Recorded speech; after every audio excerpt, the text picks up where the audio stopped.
Now, the court case to declare rolling blackouts unconstitutional resumes in the High Court in Pretoria this morning. A full bench is hearing the application brought by 19 litigants, including political parties, unions and individuals. On Monday, Part A was heard virtually due to the EFF's protest that took place. Parties want government to urgently exempt specific sectors and social services from power cuts. In Part B, they want President Cyril Ramokgopa, as head of the executive, to be held liable for the human costs. That part will be heard in May.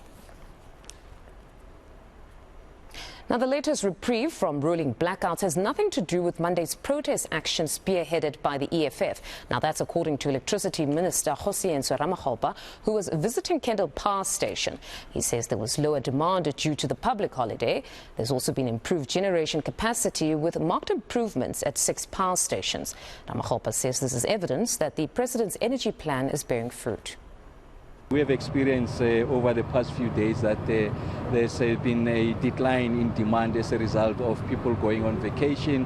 Of course, the peak is not necessarily your ordinary peak, and that's why demand is going down. And also we know that in the past few weeks, about 6 plants have really improve significantly, if you like, the energy availability factor, essentially the efficiency of the plant performance. And a combination of that has meant that we've got some degree of reprieve, and that's why we didn't have load shedding.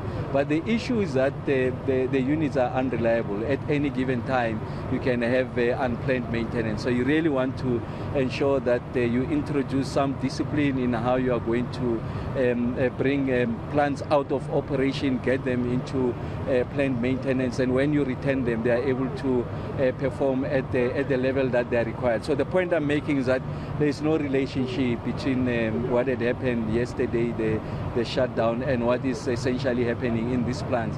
But it's a product of, if you like, the energy action plan that the president unveiled sometime last year.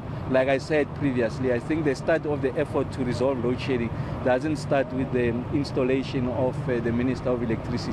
There's been a sustained effort led by the Minister Pravin Gordhan, and also the board and the executive management and the plant managers at the 13 power station, including Quebec. So you can see that the results are coming to bear, and also the fact that now we're beginning to add additional momentum.